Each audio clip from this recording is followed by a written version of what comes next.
Assalamualaikum warahmatullahi wabarakatuh. Salam sejahtera bagi kita semuanya. Om Swastiastu, Namo Buddhaya, salam kebajikan. Bapak, Ibu, dan saudara-saudara yang saya hormati, saya ingin menyampaikan satu kabar baik bahwa hari ini pemerintah sudah menerima 1,2 juta dosis vaksin COVID-19. Pertimbangan ilmiah, hasil uji klinis, ini akan menentukan kapan vaksinasi bisa dimulai.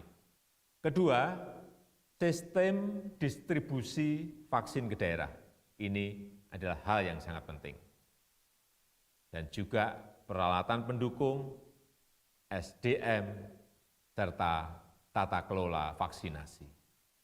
Meski vaksin sudah ada, kita tetap harus disiplin menjalankan protokol kesehatan, tetap disiplin 3M, memakai masker, menjaga jarak, mencuci tangan, selalu harus terus kita lakukan. Semoga Tuhan Yang Maha Esa memberkahi kita semua untuk bisa melewati ujian wabah ini. Terima kasih. Wassalamualaikum warahmatullahi wabarakatuh.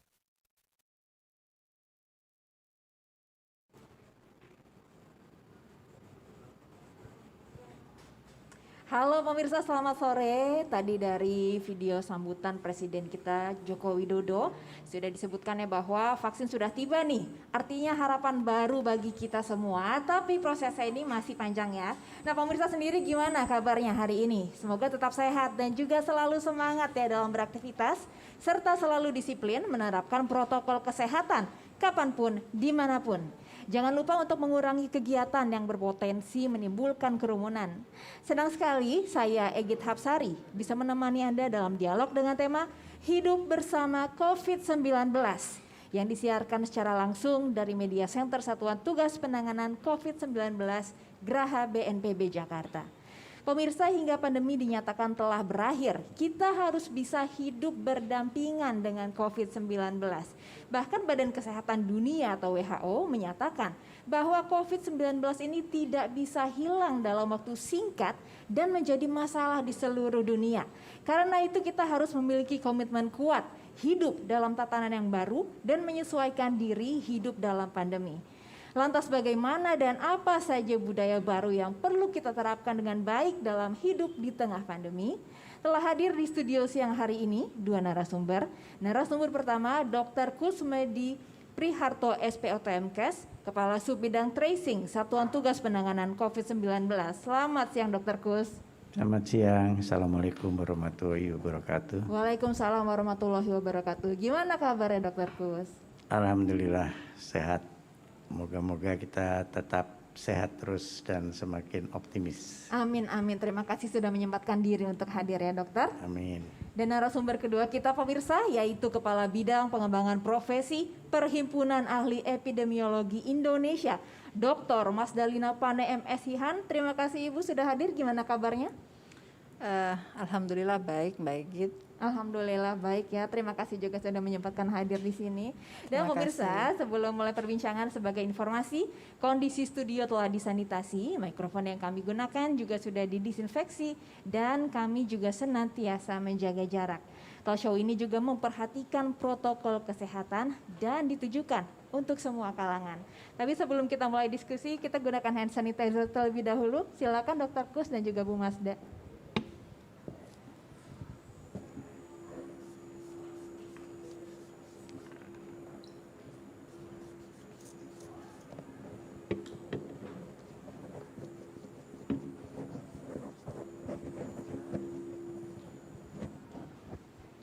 Baik, kita langsung tanya dulu ke narasumber kita pertama, Dr. Kusmedi. Dokter, tadi kan kita sudah mendengar, dan memang berita ini sudah santer di mana-mana bahwa vaksin ini sudah kita terima walaupun hanya 1,2 juta dosis ya.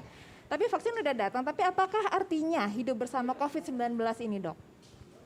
Iya, tadi sudah disampaikan oleh Mbak Ekit juga bahwa WHO juga menyatakan bahwa virus ini tidak akan hilang dalam waktu yang dekat. Jadi tentunya dia masih akan ada di sekitar kita dan kita harus tahu bahwa virus ini mudah melakukan mutasi sehingga virulen yang lain akan bisa timbul sesudah kondisi-kondisi tertentu yang membuat bentuk virus yang lainnya. Jadi itu yang buat kita, saya setuju sekali tadi dengan ucapan Pak Presiden bahwa kita tetap harus bisa hidup dengan cara 3M, menggunakan masker, menjaga jarak dan mencuci tangan dengan menggunakan air yang mengalir.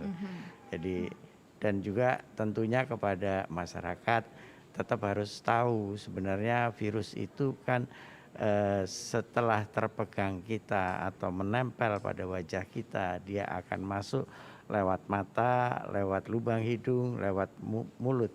Sehingga dia menempel ke sana, masuk ke dalam tubuh kita melalui pernafasan, masuk ke dalam paru-paru, seperti itu. Jadi semua aktivitas yang terjadi akibat daripada menempelnya virus pada tangan kita kemudian masuk ke dalam muka kita, itu yang harus kita cegah. Jadi jangan mentang-mentang, oh vaksin sudah tiba di Indonesia terus jadi abai dengan protokol kesehatan. Wah jangan ya dok ya. Jadi justru sekarang kita harus siap. Bagaimana sih caranya kita hidup berdampingan dengan COVID itu sendiri. Oke baik, saya ke narasumber kedua, Dr. Mas Dalina. Bu Masda, ini kan ada pernyataan nih Bu, bahwa meskipun ada vaksin tapi virus ini akan masih tetap ada. Tadi juga sudah disampaikan oleh Dr. Kus. Tapi mungkin bisa dijelaskan lebih lengkap lagi nggak Bu, ini seperti apa maksudnya? Iya, baik. Jadi Mbak Igit, pemirsa sekalian, vaksin itu merupakan salah satu upaya pemerintah untuk memberikan perlindungan. Jadi upaya memberikan perlindungan kepada mereka yang divaksin ketika mereka terinfeksi ataupun untuk mencegah agar tidak kalau terinfeksi itu tidak menjadi parah. Tetapi tentu yang kita inginkan adalah bagaimana kita mencegah dari sisi lain. Jadi Dr. Kus tadi sudah mengatakan bahwa 3M protokol kesehatan kita itu tetap harus kita lakukan. Karena itu secara evidence sudah diakui mampu mencegah dengan lebih mudah, walaupun terkadang sulit bagi kita untuk melakukan itu. Jadi seperti menggunakan masker, kemudian menjaga jarak, lalu mencuci tangan itu memang harus terus dorong masyarakat kita untuk patuh terhadap kegiatan tersebut. Jadi vaksin adalah salah satu cara untuk mencegah, tetapi bukan berarti dengan adanya vaksin lalu kita melupakan protokol kesehatan kita yang sudah kita lakukan selama hampir 10 bulan ini. Betul, betul. Itu yang perlu dicatat ya Bu Masda ya. Nah Bu Masda, ini kan kita kembali menghadapi tantangan nih Bu, bahwa dengan terus meningkatnya jumlah terkonfirmasi positif yang seolah-olah tuh puncaknya ini belum kelihatan gitu sampai sekarang ya Bu. Sebetulnya apa yang terjadi sih Bu sehingga angka positif ini masih terus meningkat? Terus petanya ini bagaimana? Ya. Jadi memang peningkatan kasus kita pada minggu-minggu terakhir ini cukup signifikan, tetapi menurut pandangan kami itu juga menjadi salah satu indikator kinerja teman-teman kita di lapangan, bahwa mereka mampu menemukan kasus sedini mungkin. Jadi mereka di lapangan itu harus mendapatkan tugas untuk case finding, menemukan kasus sedini mungkin dalam kondisi yang masih ringan, sehingga tidak banyak yang kemudian didapatkan kasusnya di rumah sakit. Kalau sudah didapatkan kasusnya di rumah sakit, tentu kondisinya sudah lebih berat atau parah, dan itu treatmentnya, penata laksanaan di rumah sakit tentu menjadi lebih sulit. Kemudian yang kedua yang menyebabkan peningkatan kasus kita, kemampuan kita melakukan testing juga makin meningkat saat ini. Jadi sudah hampir memenuhi indikator atau standar dari WHO 1/1000 dari jumlah penduduk. Jadi kita berharap bahwa kasus-kasus yang kemarin masih di permukaan seperti fenomena gunung es saat ini mulai kita deteksi lebih banyak, sehingga yang akan ke rumah sakit itu akan lebih sedikit karena sudah lebih dulu ditemukan dalam kondisi dini. Baik. Kemudian yang ketiga di subbidang tracing juga ada program kontak tracing. Kontak tracing itu kita melakukan pemantauan, jadi mencari sebanyak mungkin kontak erat, lalu melakukan pemantauan selama 14 hari.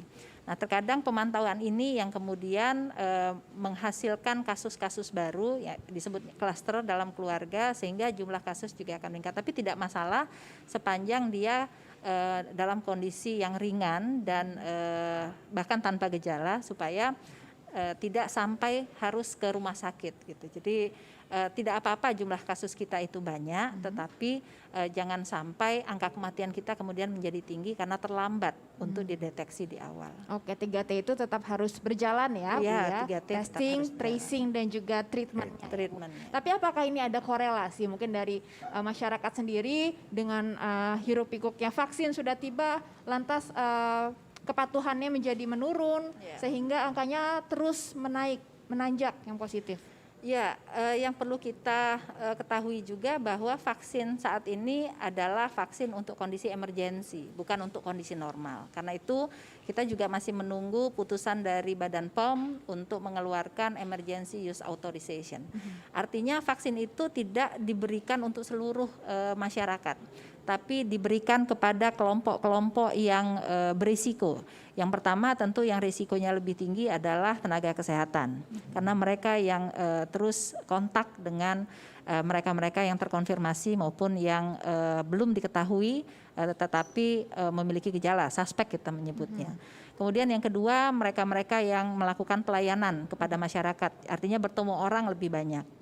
Lalu yang ketiga juga dilakukan kepada mereka yang memiliki mobilitas yang tinggi. Jadi ini bukan untuk seluruh rakyat, sehingga karena ini kondisinya emergensi ya. Iya, Jadi prioritas pemerintah tentu kepada mereka-mereka yang memiliki risiko untuk melindungi. Jadi melindungi diri para petugas-petugas kita. Oke. Nah, Dokter Kus, ini kan tadi kan kita sudah membahas bahwa virus ini bisa jadi akan terus ada bersama kita. Dan kita pun harus menyesuaikan diri untuk hidup bersama COVID-19 ini. Tapi bagaimana langkah-langkah yang harus kita lakukan supaya bisa menyesuaikan diri itu, Dok? Iya, tadi sudah saya kasih tahu bahwa kuman itu kan bisa terhirup sesudah ada droplet atau kena tangan kita masuk melalui mata, hidung, mulut. Sehingga kondisi-kondisi itu kita harus bisa cegah. Nah, sebagai salah satu contoh nih ada titik hijau di dada sebelah kiri saya. ya. Tadi saya dari rumah sakit, kemudian saya diperiksa menggunakan temperatur gun, kemudian ditanya saya dari mana, menggunakan mobil sendiri, ya, kemudian saya dikasih tempelan hijau. Artinya menurut dia bahwa saya kemungkinan besar saya tidak membawa penularan terhadap itu semuanya. Nah, bagian-bagian yang seperti itu mesti harus kita mulai sosialisasikan kepada masyarakat. Bahwa kalau orang naik kendaraan misalnya, kalau kendaraannya beramai-ramai, ya kita harus hati-hati. Tapi kalau dia kendaraannya sendiri, dia lebih tentunya untuk memberikan penularan dia lebih sedikit. Selain itu juga misalnya seperti saya datang ke rumah sakit untuk men-check up diri saya, kemudian check up, saya harus pulang. Begitu saya pulang, ya saya jangan langsung bergaul atau kumpul dengan keluarga. Saya harus melepas sepatu saya di luar, kemudian saya harus melepas baju, kemudian saya masuk ke kamar mandi, saya langsung mandi, bajunya dicuci menggunakan sabun, kemudian setelah saya mandi, saya menggunakan sabun dengan bersih, semua ganti baju baru saya berkumpul dengan keluarga. Nah, kalau kebiasaan-kebiasaan baru ini tersosialisasi dengan benar, maka kita akan aman dari hal tersebut. Dalam jangka panjang pun gitu ya, Dok? Dalam jangka panjang pun itu akan aman seperti itu. Kemudian juga misalnya contoh, kita mau membeli sesuatu entah itu di pasar, entah itu di toko apa, kita mencoba menggunakan uang elektronik untuk semua lebih aman. Nah, itu juga bagian daripada bagaimana kita menghadapi hidup bersama COVID tadi. Masih ada lagi masalah-masalah yang lain, misalnya contoh, ini pemerintah akan mulai membuka pelajaran tatap muka dengan anak. Nah, kita harus menyiapkan kepada mereka-mereka para guru yang sekarang sedang belajar dengan daring, itu memberikan contoh kepada anak-anak. Sebelum mereka belajar pagi, diputarkan film bagaimana hidup bersama COVID. Sehingga anak-anak itu tahu. Nah, kemudian mereka juga harus mempersiapkan apakah kira-kira mereka akan bisa mengontrol anak-anak itu. Mungkin di sekolah mereka bisa mengontrol. Tapi begitu mereka pulang dari sekolah, apakah dia pulang langsung ke rumah? Apa yang harus digunakan untuk mereka melakukan kontrol itu? Kalau itu dia bisa ciptakan, nggak ada masalah. Semuanya jadi aman seperti itu. Tetapi kalau kita sendiri hanya asal bicara, tidak menciptakan semua untuk kita bisa laksanakan di lapangan, ya sama saja seperti yang sekarang. Jadi ini harusnya menjadi habit atau kebiasaan yang mendarah Menjadi daging gitu ya, Dok ya. kebiasaan, Nah, gitu. tapi misalkan kita gitu, mungkin Dokter Kus atau Bu Masda ini yang mobilitasnya sangat tinggi, ini gimana? Langkah preventif apa yang harus dilakukan gitu supaya kita tidak tertular dan juga menulari orang lain? Ya, yang paling jelas pertama begini, saya duduk di sebelahnya Mbak Egit. Saya berpikir bahwa jangan-jangan Mbak Egit itu positif. Berarti saya harus menjaga jarak. Saya harus menjaga jarak lebih dari 1 meter dari Mbak Egit. Kalau saya terpaksa harus bicara, ya saya pakai masker. Saya nggak mau begitu Mbak Egit lepas masker, saya pergi dari situ. Karena saya menjaga jarak sendiri daripada saya tertular, lebih baik saya pergi dari situ atau tidak berbicara dengan kondisi yang semacam itu. Jadi kita harus memposisikan kita dan semua orang ini OTG ya. Nah, itu dia yang paling penting sekali. Dan juga sama seperti di dalam satu ruangan. Restoran misalnya, katakan seperti itu. Mau tidak mau orang pasti membuka masker. Iya, kalau mau makan kan Karena tentunya. kita mau makan. Tapi kalau kita sadar bahwa begitu saya membuka masker, maka saya tidak bicara. Supaya tidak droplet keluar ludah nanti menularin orang. Tidak ketawa-ketawa. Pada waktu kita mau ketawa, ya kita pakai masker dulu, seperti itu.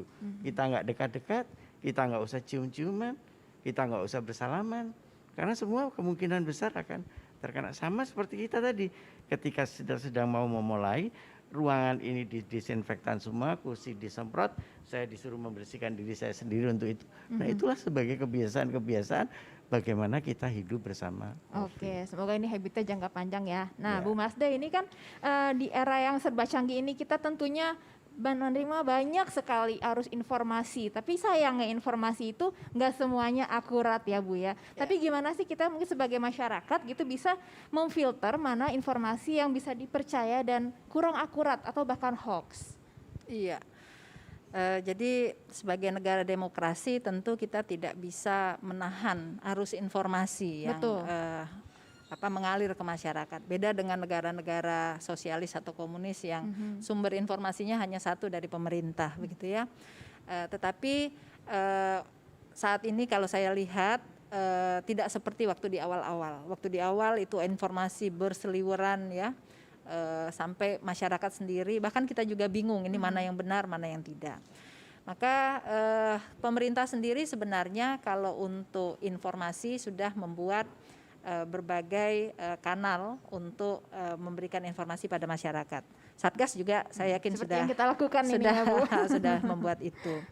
Tetapi kepada masyarakat sendiri kita menyarankan untuk tetap mencari informasi dari media-media terpercaya.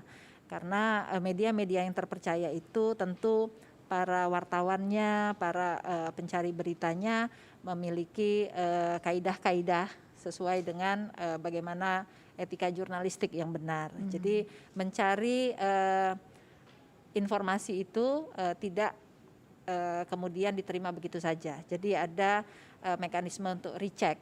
Benar nggak sih kalau dapat satu informasi, kemudian mencari informasi pembanding.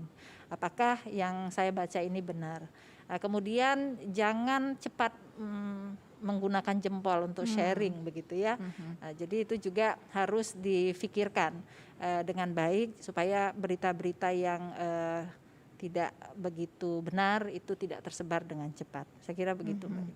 Tapi apakah dari Bu Masa sendiri melihat mungkin ada information gap gitu mungkin yang diterima oleh masyarakat, mungkin ada yang tidak masyarakat ketahui sehingga ini tuh seolah-olah belum terlihat gitu puncak dari gelombang satunya? Iya, kalau puncak dari gelombang satu itu kan bicara tentang jumlah kasus yang kita temukan, begitu ya.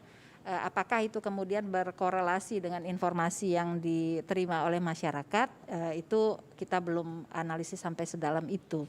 Tetapi setidaknya masyarakat itu sudah terpapar cukup lama dan cukup banyak. Dan masyarakat sendiri juga sudah tahu sebenarnya apa yang harus dilakukan.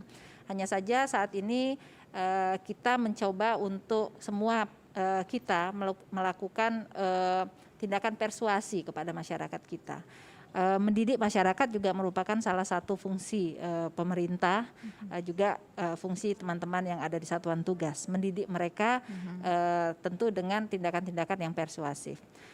Juga memberikan akses kepada mereka agar bisa mendapatkan sesuatu yang diatur oleh regulasi, misalnya masker, harus pakai masker. Pakai masker itu kan kalau masker yang sesuai standar itu tidak mudah dan tidak murah begitu ya. Karena itu pemerintah juga sebaiknya memberikan akses yang luas untuk masyarakat bisa memperoleh masker itu dengan harga yang murah dan mudah didapat. Karena satu hari kita butuh masker tidak hanya satu ya. Apalagi yang mobilitasnya tinggi Apalagi ya. mobilitasnya tinggi. Jadi per 4 jam kita harus ganti masker begitu ya. Kalau masker bedah itu kalau di satu hari kita harus beli 3-4 kali itu lumayan bagi masyarakat yang terutama yang menengah bawah. Jadi saya kira akses untuk mereka juga harus diperhatikan oleh pemerintah. Akses yang penting ya. Nah Bu, ini kan semua orang ini nggak pandang bulu ya, berpotensi untuk terpapar virus COVID-19 ini. Tapi apa pada akhirnya nanti Indian gitu, kita semua umat manusia di dunia ini akan terinfeksi juga? Ya, kalau menurut konsep herd immunity itu imunitas atau kekebalan kawanan ya, satu grup gitu ya. Artinya kalau dalam satu rumah ada satu yang terkena, kemudian dia menginfeksi yang lain, sepanjang kondisinya tidak berat, sebenarnya ada antibodi yang dibentuk begitu ya. Pernah ada waktu di awal-awal suatu prediksi, berapa sih jumlah kasus yang harus ada sehingga Indonesia ini menjadi herd immunity. Jadi itu imunitas alamiah yang diproduksi sendiri oleh tubuh kita. Kalau vaksin kan imunitas yang pasif yang kita masukkan ke dalam tubuh kita. Itu cukup mengerikan juga angkanya sampai 80 juta. 80 juta ya, yang harus terinfeksi? Iya, jadi 80 juta terinfeksi baru kemudian kita se-Indonesia bisa herd immunity. Nah kalau kita hitung lagi, waduh kalau begitu nanti kelompok yang vulnerable, yang berisiko, yang memiliki yang komorbid itu berapa persen dari penduduk kita. Karena Pak Kus sebagai mantan kepala dinas tentu tahu tentang peta penyakit tidak menular kita ya Pak ya, cukup besar penyakit tidak menular kita yang menjadi komorbid. Nah itu yang sebenarnya tidak kita inginkan dan itu cukup berbahaya kalau kita biarkan begitu. Karena itu kita mencoba untuk kasus ini jangan terlalu banyak karena mereka juga akan membebani rumah sakit untuk penanganannya begitu. Begitu ya. Nah, Dokter Kus, ini kan kita kalau lihat situasi terkini di Indonesia, penyebaran COVID-19 ini semakin masif ya, angkanya semakin melonjak ini. Tapi kalau kita lihat rasanya tuh nggak ada ujung pangkalnya gitu Dok. Tapi vaksin ini kan sudah di depan mata ya Dokter Kus ya. Tapi bagaimana sih Dok baiknya kita tuh berperilaku walaupun vaksin ini sudah datang, sudah ada di depan mata? Ya, tadi kan disebutkan bahwa vaksin di Indonesia ini sebagai emergensi ya, langkah emergensi untuk pencegahan. Semua akan terjadi dengan kombinasi saya rasa ya, antara vaksin yang diberikan tadi, kemudian nanti juga ada mereka-mereka yang terkena akhirnya menjadi herd immunity seperti itu, dan tentunya vaksin ini kan tidak diberikan sekaligus kepada seluruh masyarakat Indonesia. Artinya masih ada orang-orang yang tetap harus bisa menjaga diri untuk tidak tertular kuman itu sendiri.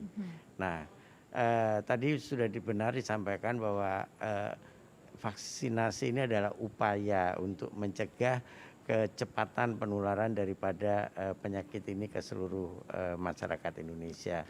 Supaya kalau terjadi herd immunity itu tidak tiba-tiba melonjak. Kalau tiba-tiba melonjak, mana kasusnya dia semua berat, rumah sakit tidak mampu menampung, petugas kesehatan juga tidak mampu untuk menampung itu sendiri. Ngomong-ngomong lonjakan, ini kan udah Desember ya dok ya? Iya. Nah nanti kan akan ada liburan akhir tahun nih, cuti bersama. Kalau kita lihat pengalaman dari bulan-bulan lalu, ini kan cuti bersama, long weekend ini selalu jadi pemicu lonjakan kasus. Bagaimana dok nanti ini kita menghadapinya? Saya sudah beberapa kali menyampaikan juga bahwa kami orang-orang kesehatan ini tidak bisa sendiri untuk menyelesaikan masalah COVID. Kami butuh bersama-sama gotong royong, kami butuh partisipasi masyarakat yang sebagai garda terdepan, mereka bisa menjaga untuk dirinya sendiri agar dia tidak tertular seperti itu. Nah, kalau memang dia bisa melakukan itu, kita bisa bekerja sama, kita bisa saling menjaga. Bagaimana caranya? Kalau kita lihat beberapa daerah itu peningkatannya cukup masif, tetapi mereka tidak panik, karena mereka bilang nggak apa-apa kita ketemu, tetapi semua bisa dikontrol. Artinya tidak dengan penyakitnya menjadi berat, dia ketemu pada kondisi yang awal. Kemudian dia juga mungkin OTG yang seperti itu, sehingga pada waktu sembuh dia imunitasnya tumbuh, kemudian tidak jatuh kepada yang berat seperti itu. Oke, terima kasih dok. Nah ini saya ke Bu Masda dulu. Mungkin terakhir singkat aja untuk Bu Masda, ini adakah Bu strategi besar gitu yang kita siapkan gitu untuk mengatasi terus meningkatnya kasus positif di Indonesia? Baik. Sebenarnya di buku pedoman pencegahan dan pengendalian pandemi COVID-19 itu sudah ada beberapa strategi. Jadi strateginya itu sebenarnya kalau kita lihat Mbak Egit, apakah COVID-19 ini terjadi di seluruh Indonesia? Kasus memang iya, tetapi kasus-kasus yang banyak itu terjadi hanya di saat ini 10 sampai 16 provinsi. Kemudian juga dari provinsi tersebut ternyata tidak seluruh kabupaten juga mengenai itu. Jadi sekitar 50 sampai 60 kabupaten. Jadi andai kata saja kita bisa fokus pada wilayah-wilayah tersebut sambil tidak melupakan wilayah yang yang kasusnya sedikit. Yang kasus sedikit tetap saja melakukan kegiatan-kegiatan surveillance, ILI, SARI ya, terus active case finding, menemukan kasus banyak-banyaknya, terus melakukan pemeriksaan. Itu merupakan strategi standar. Tetapi strategi itu tentu tidak bisa single strategi. Jadi ada beberapa strategi. Vaksin adalah salah satu strategi. Tapi yang terutama adalah bagaimana kapasiti kemampuan kita untuk mendeteksi, bagaimana mencegah, dan bagaimana berespon. Jadi kalau sudah dapat kasus sebanyak apapun, lalu dilakukan containment atau isolasi dan karantina dengan disiplin. Ya, isolasi dan karantina yang disiplin ini yang kita masih jadi PR besar gitu ya. Isolasinya di beberapa wilayah sudah tertangani dengan baik, tetapi karantinanya. Jadi kontak erat dengan kasus konfirmasi ini kan juga harus dilakukan karantina. Harus di rumah selama 14 hari walaupun dia tidak dilakukan pemeriksaan karena tidak memiliki gejala. Jadi pemeriksaan kesehatan itu dilakukan pada yang memiliki gejala, bukan pemeriksaan kesehatan, swab ya? Itu dilakukan untuk yang memiliki gejala. Baik. Tetapi beberapa provinsi melakukan yang kontak erat juga dilakukan swab gitu. Baik. Dan mereka harus tetap dikarantina selama 14 hari. Baik, itu dia ya, mungkin strategi-strateginya dan juga PR yang disampaikan Bu Masda tadi, semoga kita bisa realisasikan bersama-sama ya Bu Masda. Terima kasih banyak Bu Masda telah hadir bersama kita untuk berbincang tentang hidup bersama COVID-19 ini. Terima kasih juga Dr. Kus pesan-pesannya tadi ya, bahwa tenaga medis ini tidak bisa berjuang sendiri ya, diperlukan kolaborasi dan bantuan juga dari masyarakat supaya virus ini segera berakhir pandeminya ya. Baik, terima kasih Dr. Kus. Baik pemirsa, tiba saatnya kita tiba di penghujung acara. Semoga bincang-bincang kita hari ini bisa bermanfaat untuk semuanya. Jangan lupa untuk selalu memakai masker dengan benar, menjaga jarak dan menghindari kerumunan, serta mencuci tangan pakai sabun dengan air yang mengalir. Ingat pesan Ketua Satgas Penanganan COVID-19, Bapak Doni Monardo. Apa yang kita lakukan agar disiplin, patuh memakai masker, menjaga jarak, menghindari kerumunan, serta mencuci tangan belum sebanding dengan beratnya perjuangan dokter dan tenaga kesehatan yang merawat pasien di rumah sakit. Mereka yang mengabaikan protokol kesehatan sehingga menimbulkan korban jiwa ini bukan hanya dimintai pertanggungjawaban di dunia, tapi juga di akhirat. Saya akhiri talkshow kita siang hari ini. Saya Egit Hapsari bersama tim yang bertugas dan para narasumber pamit undur diri. Selamat siang dan sampai jumpa.